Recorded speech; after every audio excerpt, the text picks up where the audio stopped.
Hi, boys and girls. I'm back and I'm going to read chapter 19 of Charlotte's Web for you today. Now, I was trying to get pretty technologically advanced, so I'm going to try something a little bit different today. I'm going to read Charlotte's Web to you by using a PowerPoint. So let's see how it works. All right. Charlotte's Web Chapter 19 is called The Egg Sac. Can you think in your head what the Roman numeral for 19 is?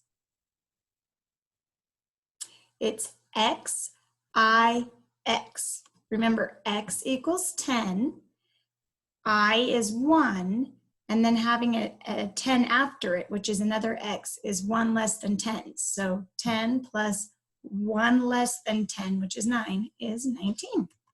All right, the items that you're going to need while I read this to you is, if you still have your Charlotte's Web book, go ahead and follow along with me. Otherwise, I'm just going to show you the pages. You're going to need your red reading notebook to write down things at the end of the chapter.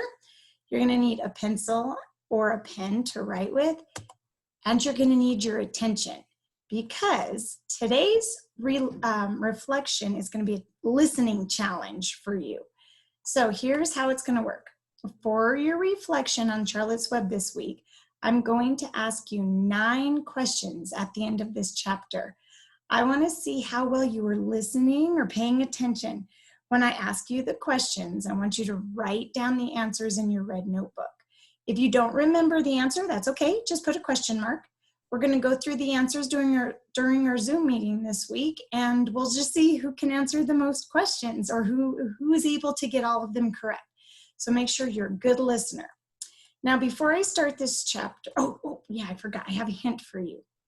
The best way to help you do well on this reflection challenge is, as I'm reading, I want you to make a mind movie. This means that you're going to be imagining the characters, the setting, and the events, which are the plot of the story. What would that look like? What would it smell like if you could smell it? If you could taste it, what would it taste like? What would it sound like? What would it feel like?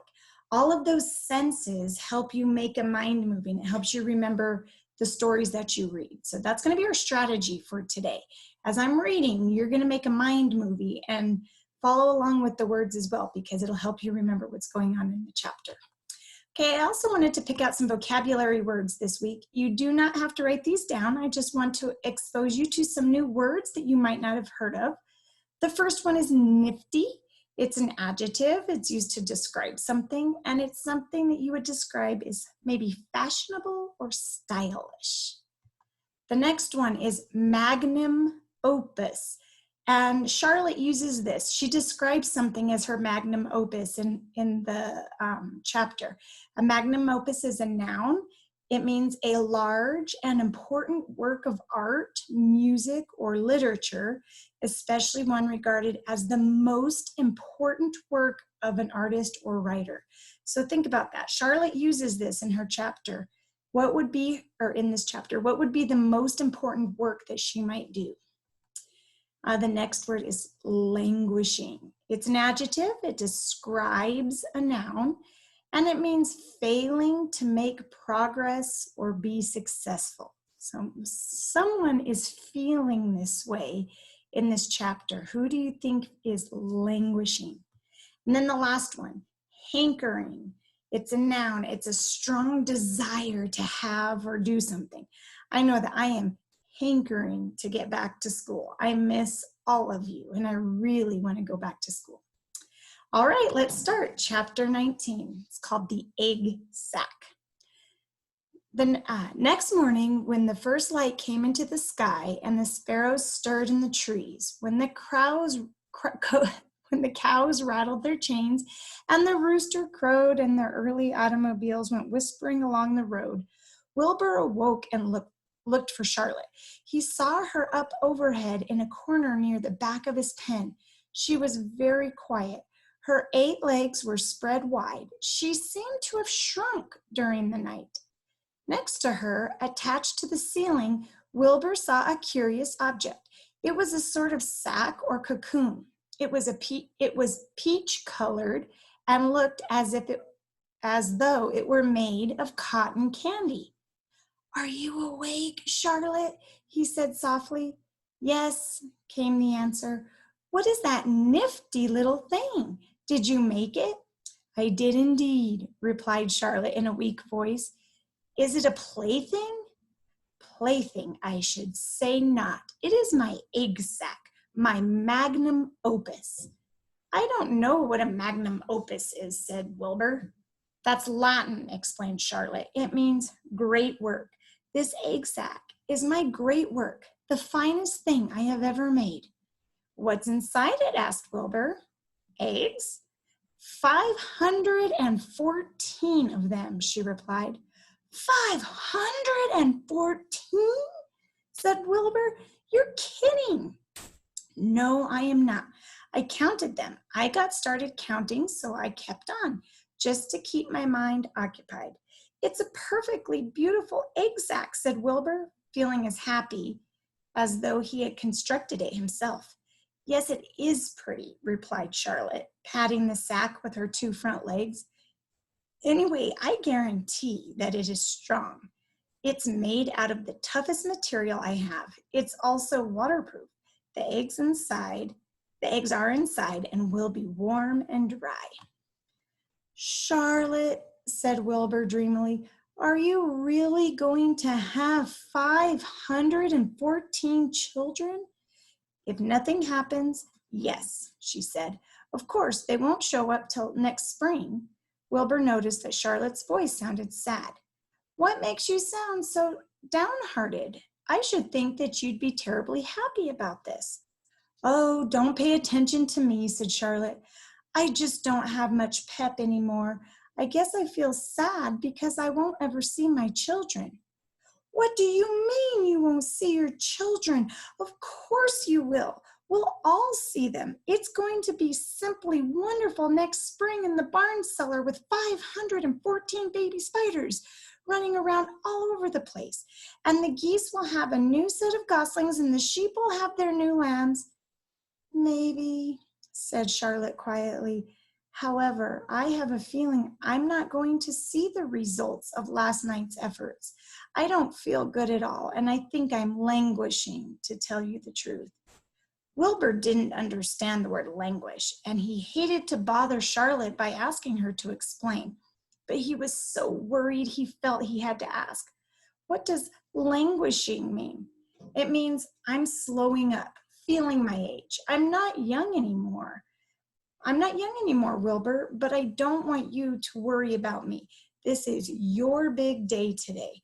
Look at my web. Doesn't it show up well with all the dew on it?"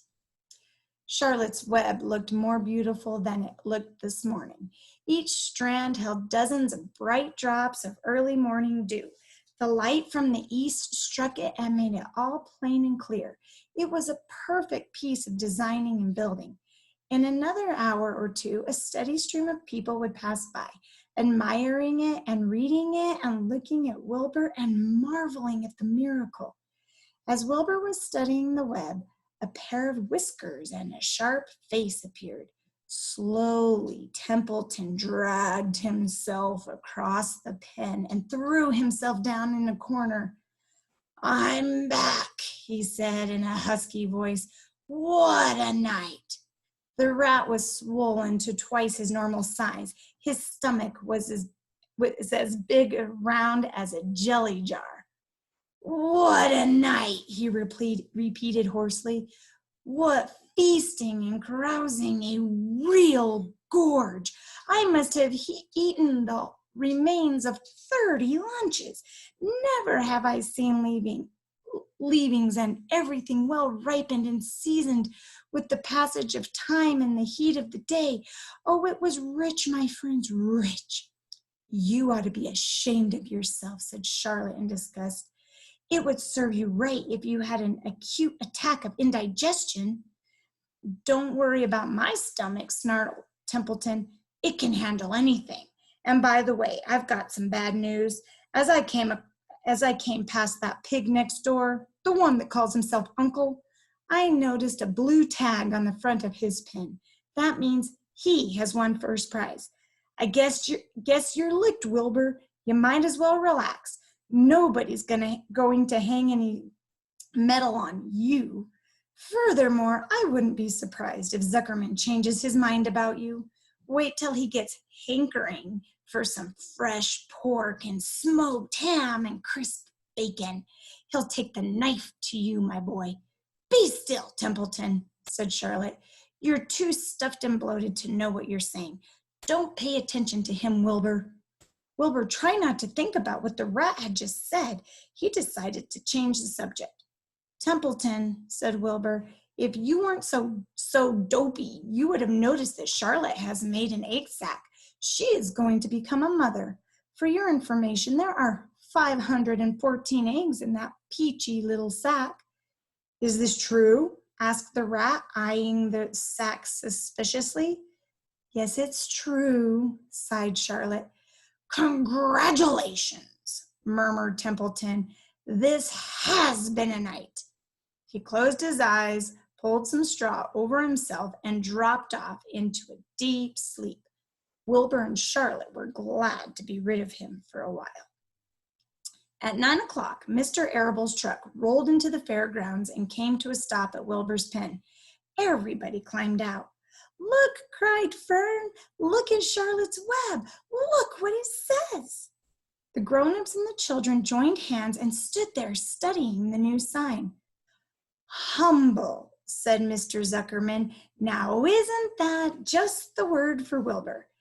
Everyone rejoiced to find that the miracle of the web had been repeated. Wilbur gazed up lovingly into their faces. He looked very humble and very grateful. Fern winked at Charlotte.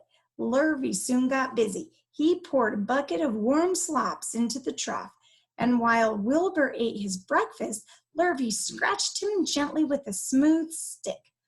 Wait a minute, cried Avery. Look at this. He pointed to the blue tag on Uncle's pen. This pig has won first prize already. The Zuckermans and the Arables stared at the tag. Mrs. Zuckerman began to cry.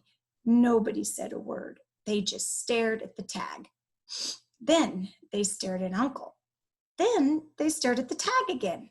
Lurvy took out an enormous handkerchief and blew his nose very loud. So loud, in fact, that the noise was heard by the stable boys over at the horse barn.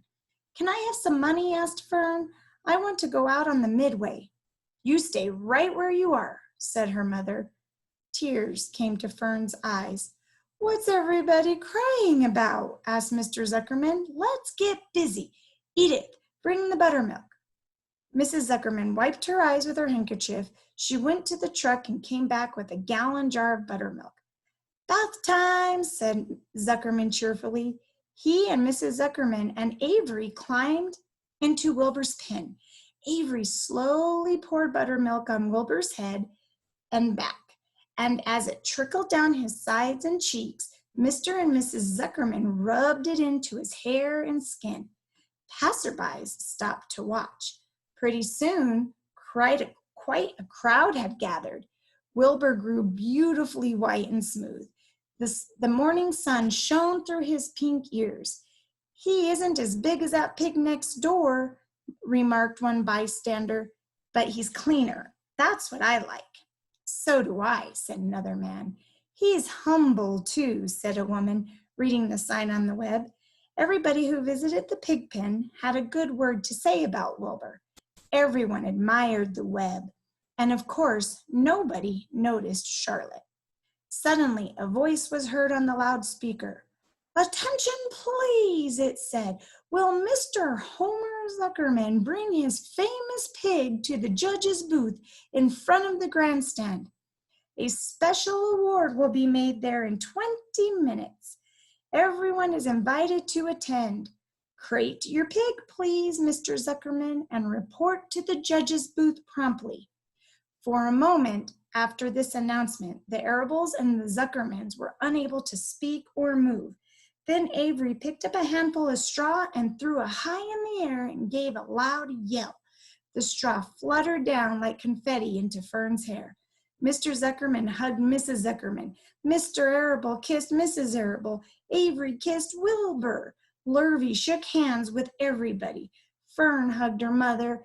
Avery hugged Fern. Mrs. Arable hugged Mrs. Zuckerman. Up overhead in the shadows of the ceiling, Charlotte crouched unseen, her front legs encircling her egg sac. Her heart was not beating as strongly as usual, and she felt weary and old. But she was sure at last that she had saved Wilbur's life, and she felt peaceful and contented. "We have no time to lose," shouted Mr. Zuckerman. "Lurvy, help me with the crate." "Can I have some money?" asked Fern. "You wait," said Mrs. Arable. "Can't you see everybody is busy?" "Put that empty buttermilk jar into the truck," commanded Mr. Arable. Avery grabbed the jar and rushed to the truck. "Does my hair look all right?" asked Mrs. Zuckerman. "Looks fine," snapped Mr. Zuckerman as he and Lurvy set down the crate in front of Wilbur. "You didn't even look at my hair," said Mrs. Zuckerman. "You're all right, Edith," said Mrs. Arable. "Just keep calm." Templeton, asleep in the straw, heard the commotion and awoke. He didn't know exactly what was going on, but when he saw the men shoving Wilbur into the crate, he made up his mind to go along.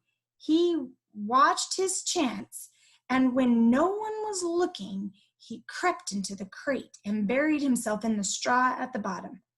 "All righty, boys," cried Mr. Zuckerman. "Let's go." He and Mr. Arable and Lurvy and Avery grabbed the crate and boosted it over the side of the pen and up into the truck. Fern jumped aboard and sat on top of the crate. She still had straw in her hair and looked very pretty and excited. Mr. Arable started the motor. Everyone climbed in, and off they drove to the judge's booth in front of the grandstand. As they passed the Ferris wheel, Fern gazed up at it and wished she were in the topmost car with Henry Fussy at her side. All right, that is chapter 19. So remember, I told you that we're going to have a little challenge for your reflection. I have 9 questions for you that I'm going to show you on the screen, and I will read to you. If you have your red reading notebook handy, I want you to number 1 through 9, write the answer down, and if you don't remember the answer to a question, just put a question mark. Let's see how well you were listening. The directions say, how many details from the story can you remember? As I read them to you, write down your answers in your red reading notebook. Don't worry if you can't remember. This was a listening practice activity. Just answer what you remember, and we will check the answers during our Zoom meeting this week. Okay, are you ready? Question number 1. What color was Charlotte's egg sac? Number 2. How many eggs were in the egg sac? Question 3. What is Charlotte's magnum opus? Question 4. Why is Charlotte's egg sac special? Question 5. What shape was Templeton's stomach when he returned that night? Question 6. What color was a first prize ribbon? Question 7. What did Mrs. Zuckerman use to bathe Wilbur? Question 8. How did Wilbur look after his bath? And question 9. What was Wilbur going to receive from the judges? All right, if you didn't get all the questions, you can pause right now and read them and write down your answers. Please write down what you remember. And if you want to go back because you don't remember, you're more than happy to listen to you're more than welcome to listen to the chapter again to see if you can find the answers. but I would like to know how many you were able to get correct with just listening to it one time. All right, so I put together this page for you guys because I just was thinking about how much I miss you guys, and I found some things online that I thought were funny.